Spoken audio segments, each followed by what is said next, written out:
Então, boa noite a todos, queridos amigos, companheiros de aprendizado. Vamos a mais algumas reflexões. Como ouvimos, nossa casa está de aniversário. A data de ontem, 27 de março, não é? No ano de 1955, é a da sua fundação. Eu posso dizer, como preito de gratidão, que tendo chegado aqui, já lá pelos seus 21 anos de fundação, e estando, portanto, há mais de 35, quantas bênçãos! De um núcleo pequeno de abnegados idealistas, tendo à frente o senhor Carlos Pusch, que morava nessa casinha aqui do lado, cedeu o terreno, não é, em cartório, e com um grupo de amigos iniciou esta casa que hoje esplende, não é, em nossos corações, nos mais profundos sentimentos de gratidão, porque aqui encontramos a luz do conhecimento. Eu, particularmente, vim de uma outra religião. Eu era, naquele tempo, luterano. Depois passei 15 anos em colégio católico. E quando eu cheguei a esta casa, lá pelos idos de 1976, não é? Eu vinha com essa ideia daquela fé bonita que se tem nas outras religiões, mas não com uma consciência formada para um autoencontro e com aquela mentalidade de que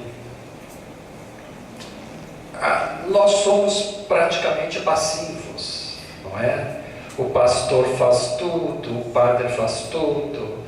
Nós acompanhamos aquela liturgia e estamos, então, portanto, em dia com as obrigações religiosas.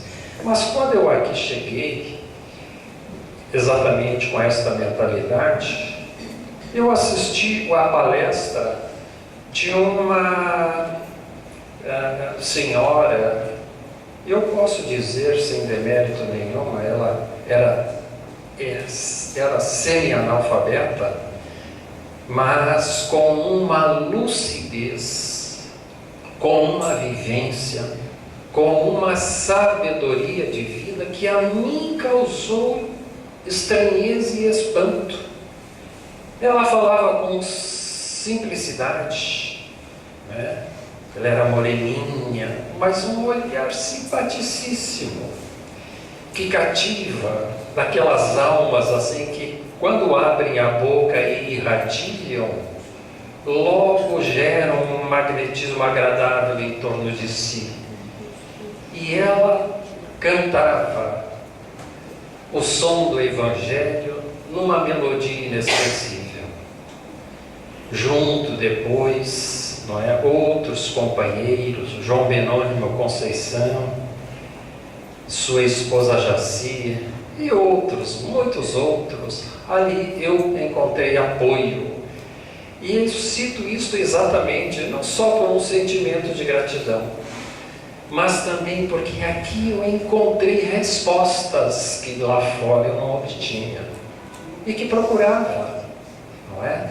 Então, foi um encontro com a fé lógica, com a fé que raciocina, e porque raciocina e entende, sabe. Crê porque sabe, não é?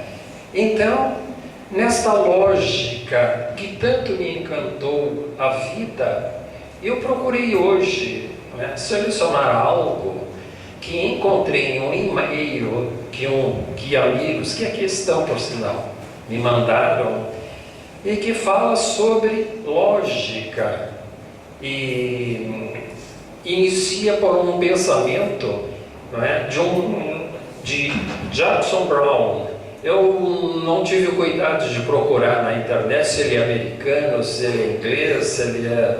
Isso não importa. Está citado, Jackson Brown. Ele diz assim: a maior de todas as ignorâncias é rejeitar uma coisa sobre a qual nada se sabe. Vamos começar pensando. Hoje é o dia de nós pensarmos. Eu quero que todo mundo, gostaria que todos acompanhassem, dialogando comigo mentalmente. Alguma discordância depois, não é? Podem vir e vamos trocar ideias. Mas concordo, não concordo, pode ser, não pode ser. Estes são os questionamentos que todos devem lançar mão aí no íntimo. A maior de todas as ignorâncias é rejeitar uma coisa sobre a qual nada se sabe. E é verdade, não é? Como é que se pode dar palpite de uma coisa que não se conhece? É roubo, é orgulho, é a vaidade de se projetar ou se mostrar, né, como uma cultura que não possui. É um pobre coitado assim, então. Então, nós vamos ver algumas noções de lógica, porque uma fé embasada na lógica é aquela que dá segurança interior, não é? Nós sabemos as razões, os motivos das circunstâncias nas quais nos agitamos e tomamos uma posição mais justa, mais consentânea com aquilo que cremos, e cremos por saber ser uma realidade. Aí então nós nos dobramos e procuramos trabalhar da melhor maneira possível para solucionar as nossas questões. Então, o filósofo grego Aristóteles foi quem fundou a lógica, não é? Ele viveu lá por uns 300 anos antes de Jesus. Eu tenho data certinha aqui, mas não é? 300 anos lá antes de Jesus. Por que nós vamos utilizar a lógica? Pergunta, né? Vamos analisar por quê. É muito comum nós ouvirmos uma pessoa dizer, né, falar alguma coisa que ela é lógica ou que ela é ilógica, não é? Mas pouquíssimos sabem fazer isso com embasamento, dizer porque que é lógico ou dizer porque é ilógico, não é? Então isso é uma ciência de expressão, não é? E a lógica, ela é a única ferramenta que nos pode orientar em direção da verdade, não é? O mais próximo possível da verdade. Muito bem. Sem a lógica, se nós não usássemos esta lógica, esse raciocínio, nós ficamos reféns dos donos da verdade, não é? Dos dogmas absolutos, que não podem jamais ser questionados. Então, o que nos parece ilógico, nós vamos ter que engolir, porque temos que aceitar, é assim e pronto. E aquela coisa passa atravessado na nossa garganta, arranhando, doendo, e a gente emocionalmente fica gemendo, né? Ansioso por um alívio que só um conhecimento claro poderia então, não é, solucionar. Muito bem, muito bem. Então vamos ver esta análise lógica. Pergunta: Deus é justo? Agora eu quero ver vocês respondendo mentalmente. Deus é justo? Sim, não é? Todos aqueles que creem na existência de um ser criador de todas as coisas admitem que ele é perfeito e, acima de tudo, justo, porque implica essa justiça, né, como uma propriedade da sua perfeição. O que é justiça? Aí, gente, eu estou perguntando, mas a resposta eu fui ver lá no Aurélio, né, no dicionário. Justiça é a virtude de dar a cada um aquilo que é seu, não é? Eu não posso tirar de alguém o que lhe pertence, não é? Se, por exemplo, eu disputo algo, não é, em que na concorrência eu me tornei o melhor, aquilo me pertence por justiça, com relação aos demais concorrentes, não é? Que foram inferiores. Então, o que é meu, né, tem que ser dado por justiça aquilo que é, não é, de direito. Então, vamos por premissas, né? O que é uma premissa? Premissa é uma proposta que eu vou fazer, que vocês vão analisar. Não é? A premissa é uma proposta com uma conclusão. Então, a primeira premissa: Deus é justo. Isso é uma proposta. Deus é justo, não é?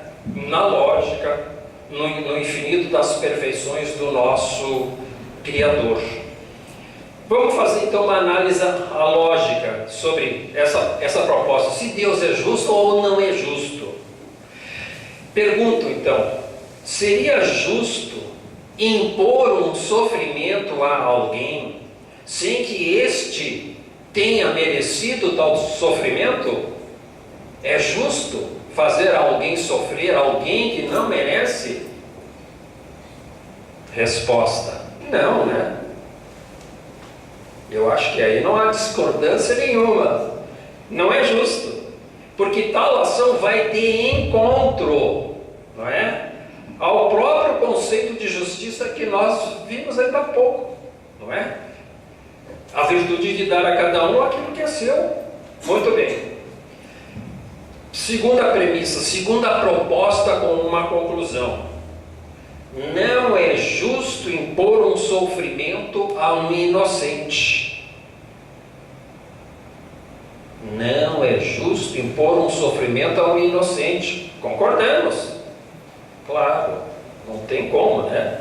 Conclusão: com uma análise lógica, Deus não pode ser justo e cometer injustiças ao mesmo tempo.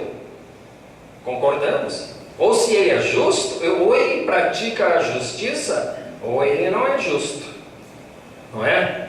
Se existe apenas uma vida, portanto, então Deus estaria impondo a alguns, desde o nascimento, sofrimentos terríveis, sem que os mesmos tenham merecido. Se a vida é uma só, que fizeram por merecer aqueles sofrimentos, né? E Deus estaria assim, então, sendo injusto, porque está fazendo sofrer quem não merece.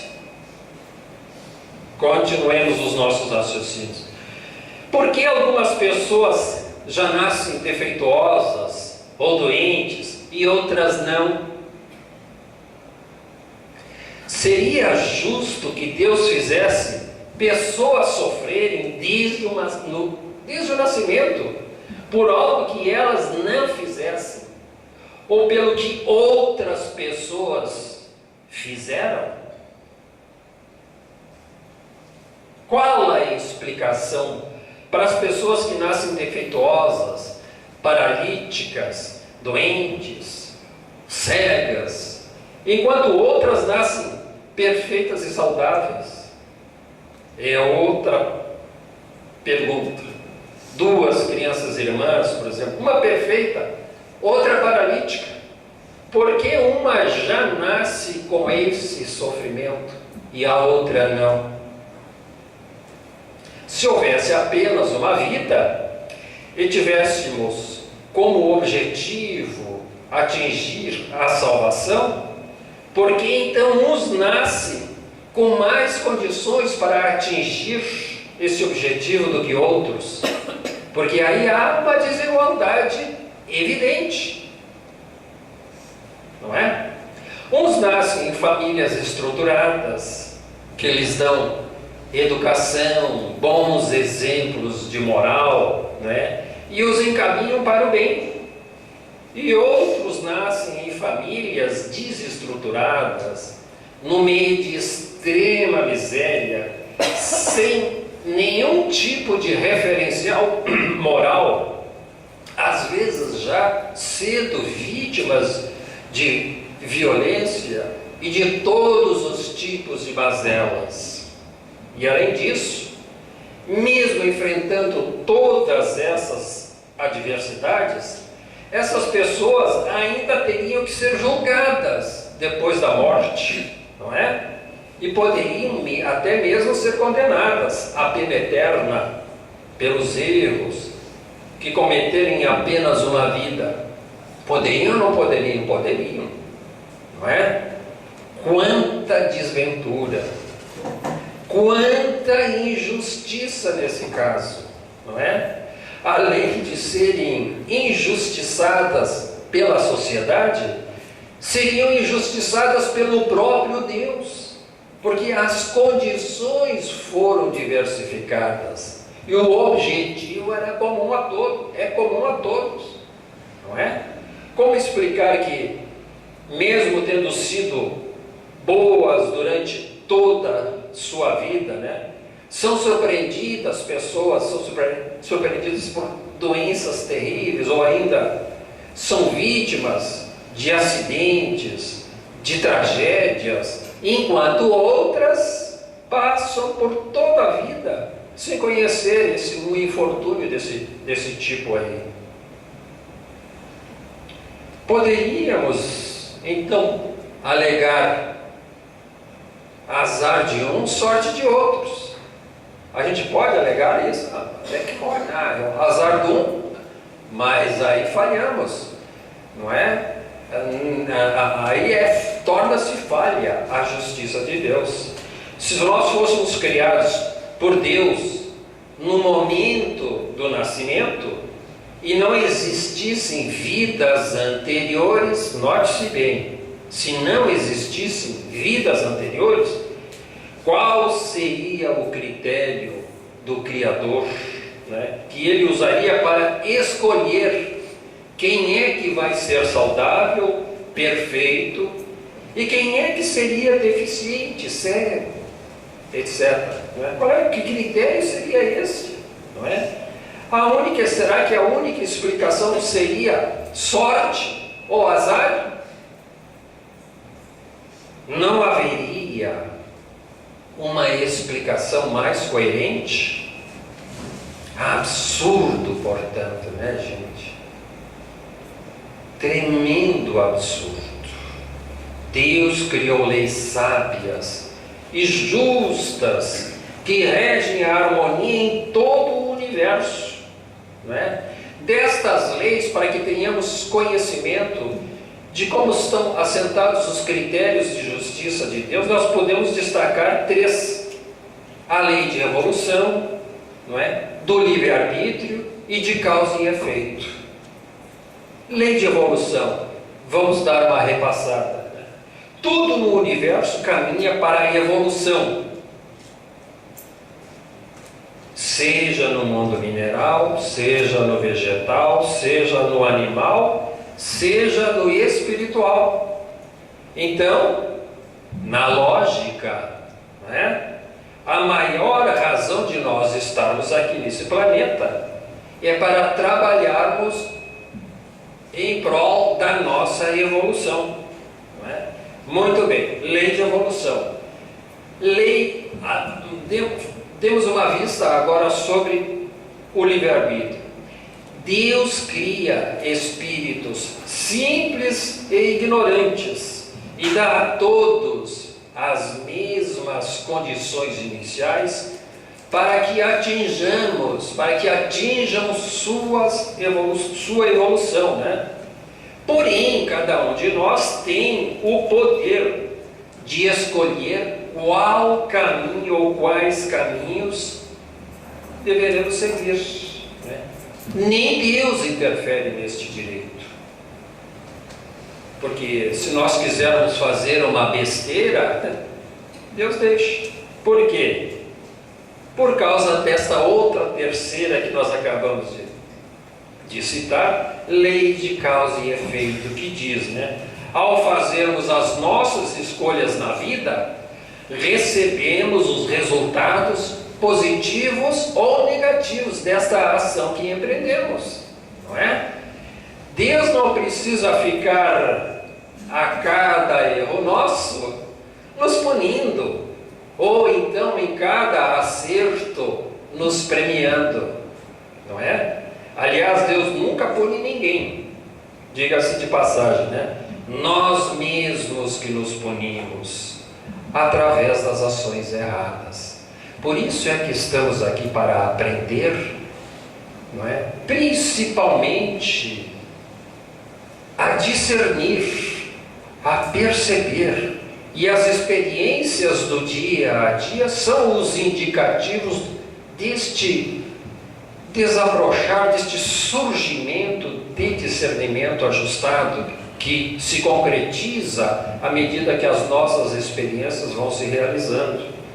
Porque a Terra, né, é como uma grande escola, na qual o aluno pode escolher estudar e passar de ano, ou não estudar e repetir o ano, não é? É o livre-arbítrio.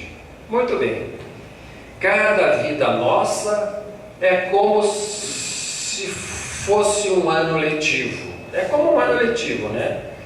Até que um dia o aluno aqui tenha um tal nível evolutivo que poderá deixar esta escola aqui, indo, né, para escolas mais evoluídas, para mundos melhores, superiores. Então assim se explica de forma bastante coerente, não é, a situação de pessoas que já iniciam suas vidas em condições difíceis, não é? Na verdade, estão colhendo os frutos de ações erradas, cometidas em outras vidas. Isto a lógica nos aponta, porque Deus é justo. Não vamos nos afastar deste conceito, não é? No desfilar das nossas ideias, sempre presente que Deus é justiça. Então Deus, na sua infinita misericórdia, não é? Ao invés de condenar os que erramos, não é? Nos mandar para o fogo eterno, lá para o inferno, nos dá sempre uma nova chance. Aí ressalta-se a paternidade divina, o infinito amor, a infinita misericórdia de Deus para com a sua criatura. Todos nós, os que erramos, teremos oportunidade de nos recuperarmos, sem dúvida nenhuma. E aqui voltamos exatamente para este processo reeducativo, para ajustar o que desajustamos, não é? Então nós estamos vivenciando agora o resultado de tudo aquilo que fomos em vidas passadas. Aliás, diga-se de passagem, né? A nossa vida atual, ela é uma chance que temos para nós repararmos o mal que tenhamos feito, não é? Somente os espíritos muito evoluídos, que reencarnam em missão, utilizando-se do seu livre-arbítrio, vêm a este mundo, não é? A este plano de vida, e aqui podem vir a sofrer. Podem sim, não são devedores, mas por sua própria escolha, para que através dos seus exemplos, né, possam trazer luz à humanidade que tanto ama. Exemplo maior qual é? Jesus, não é? Espírito já puro, nunca havia encarnado na Terra, nem reencarnado. Ele encarnou uma única vez, porque não necessitava pagar coisa nenhuma, não é? E ele foi o próprio construtor do planeta Terra. Então veio em missão de amor. Nós, ainda imperfeitos, estamos sujeitos à expiação, não é? Então é lógico que passemos por dificuldades. Estamos num regime de aprendizado, né? Nós colhemos hoje o que plantamos ontem, em outras vidas, não é? E amanhã colheremos o que estamos plantando hoje. Daí a necessidade da boa semente, não é? Até que venhamos a atingir o grau de perfeição, de pureza espiritual, em que não mais precisaremos reencarnar aqui na Terra, continuando nossa evolução em mundos mais felizes. Então, de vez em quando, a gente se vê abalado por essas tragédias. Há pouco deu em Santa Maria, né, que a todos nos consternou, e eu tive a oportunidade de escutar pessoas que esbravejavam contra Deus. Jovens, coitados, tinham uma vida pela frente, não é? Aonde está Deus? Com todo o respeito pela dor dos nossos irmãos, não é? Não é justo acusarmos Deus quando temos, não é, este critério de análise, digamos assim, quando temos formado dentro de nós essa consciência da justiça divina, do amor de Deus para com as suas criaturas. Então eles vieram, não é, para resgatar débitos cometidos anteriormente. E isto não pode nos deixar a menor dúvida. Foi uma abençoada oportunidade para que eles se recuperassem perante a própria consciência pelos desmandos praticados em outra etapa, quando o discernimento ainda era mais turvo, a ignorância predominava, os instintos, as paixões eram colocadas à frente da razão. E aí nós metemos os pés pelas mãos e fazemos bobagem, não é? Mas agora estão libertos, porque apagaram da consciência aquele conflito, não é? Das dores provocadas aos seus semelhantes em uma etapa passada. E que passando por este cadinho purificador, experimentando aqueles padecimentos, eles puderam estimar o quanto sofreram suas vítimas, não é? E assim, então, por um dever de solidariedade, né, de reajuste de consciência, pediram uma encarnação para então, não é, quitarem-se com as leis de Deus. Porque quando ferimos alguém, na verdade, como todos nós somos devedores das leis divinas, nós estamos em realidade ferindo a lei. E para a lei nós teremos que nos recompor. E que bom que podemos nos recompor, porque assim nos libertamos destes traumas, destas lembranças amargas que jazem na memória espiritual profunda, e que então, não é, fica dissolvida aquela mancha que carregamos. Bendita a doutrina espírita, que é luz nos nossos caminhos, não é mesmo? E que vem nos informar de que a vida continua, que os nossos parentes não morreram, que nos aguardam, que somos imortais, e que nos vem dar notícias dos panoramas da espiritualidade, estimulando-nos a que consigamos os valores morais e as virtudes para fazermos jus, para colhermos no futuro a plantação do momento, que irá frutificar em bênçãos, não é? Se plantarmos a boa semente. Eu peguei no livro, acho que dá tempo ainda de contar. Se passar um pouquinho, perdoe-me. Nesse livro Libertação, de André Luiz, ele aqui narra uma lenda egípcia muito bonita, muito significativa, não é? E que vejamos, não é? O objetivo, o significado desta lenda. Ele conta que num jardim imenso, ali tinha um lago, não é? Grandioso. Ele era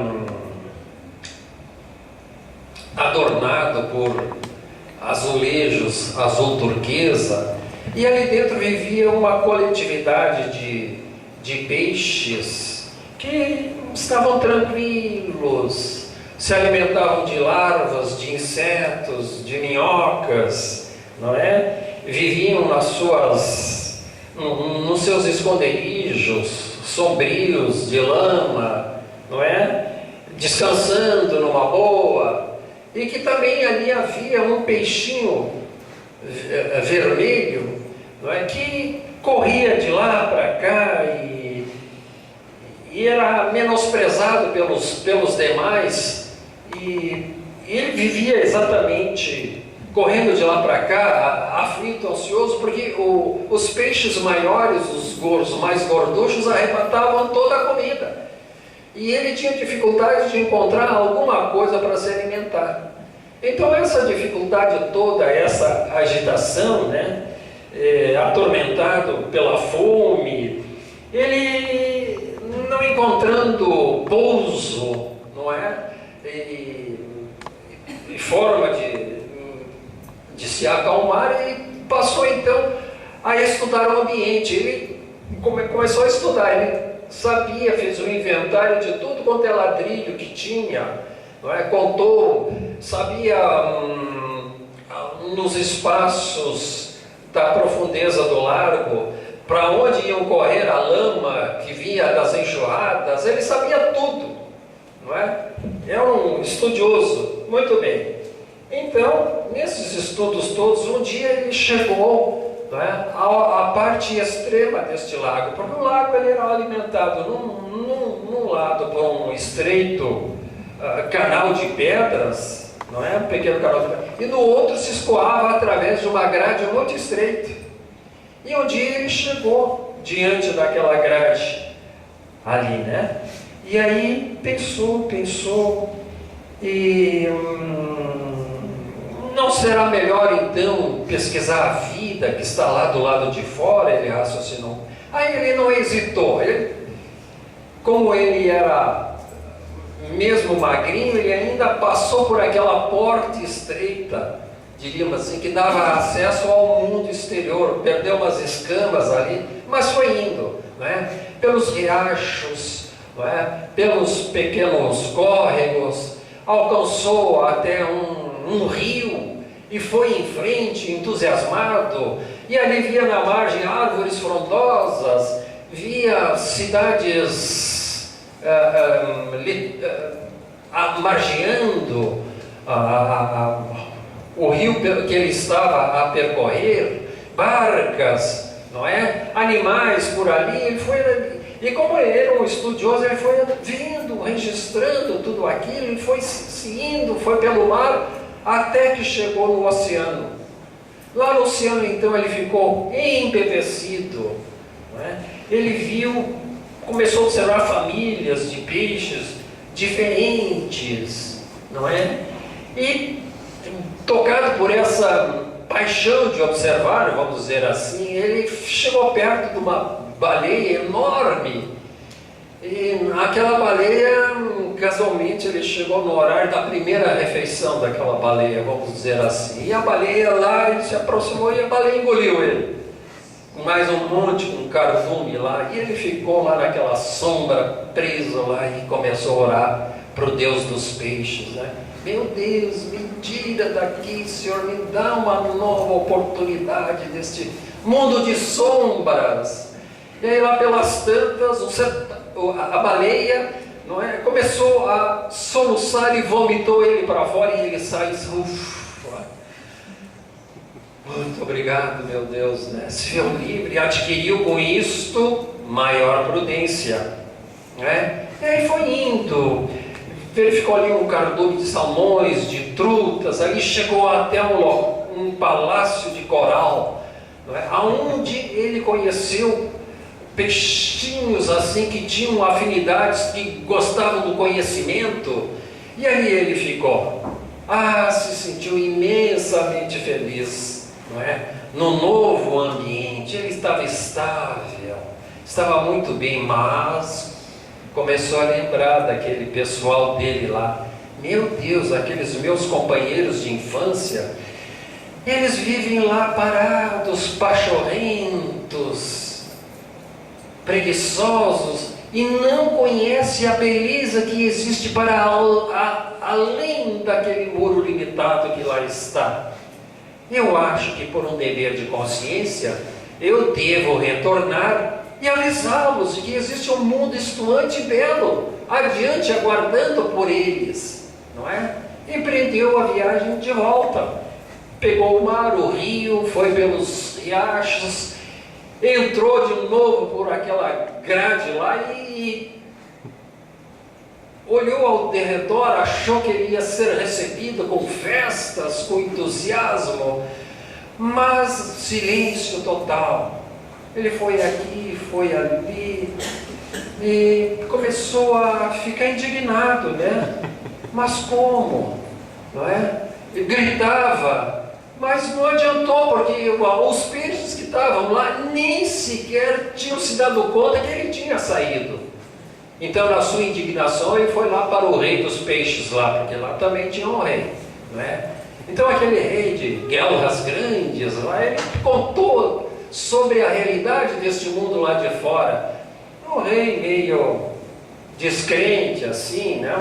Mas, como era a sua atribuição, chamou a grande coletividade e permitiu que ele, diante dos demais, expusesse essa novidade que ele estava trazendo. E ele contou: meus irmãos, lá adiante existe um mundo de belezas que nos aguardam, árvores formosas, não é? Peixes maravilhosos, não é? Campos verdejantes que margeiam rios, num colorido brilhante que entusiasma a alma pela beleza da natureza. E foi contando, e até que ele terminou, e quando ele terminou, uma sonora gargalhada que debocharam dele, né? E ele ficou assim, desasado. Não, peixe não tem asa, né? Mas é força de expressão. Ele ficou assim, então, assim, entorpecido, embasbacado com aquele tipo de reação. Muito bem. Então, aqueles peixes debocharam, né? E mesmo assim, ele se ofereceu para conduzir a todos aqueles, para mostrar-lhes sobre a realidade daquele mundo exterior. Mas ele disse assim: olha, posso lhes levar, mas há uma condição, não é? É necessário, né, que um benefício que se receba tenha seu justo preço por pagar-se, não é? Todos deveriam emagrecer para poder passar por aquela porta estreita, por aquela grade estreita. Todos deveriam emagrecer. Aí mesmo que eles riram, né? E ninguém acreditou nele. Ninguém acreditou, né? Afirmaram que ele estava delirando, que ele estava louco, né?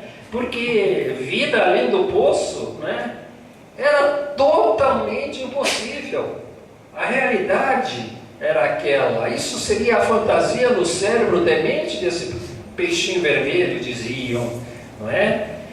Então, o rei, não é, pegando peixinho vermelho levou de novo até a grade e expulsou ele dali, né? Vai-te daqui, grande tolo, como diz aqui, né? Nosso lago é que é o centro do universo. E ele foi embora, então, né?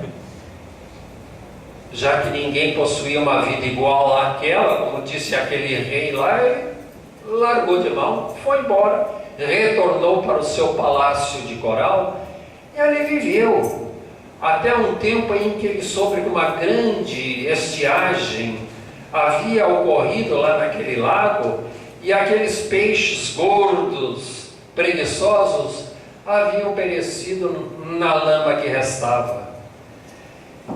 Essa lenda nos quer, o peixinho vermelho, na verdade, é André Luiz, o escritor que nos vem dar notícias da realidade de uma vida que está além da vida física. Este é o trabalho dos espíritos, não é? Que vem nos anunciar que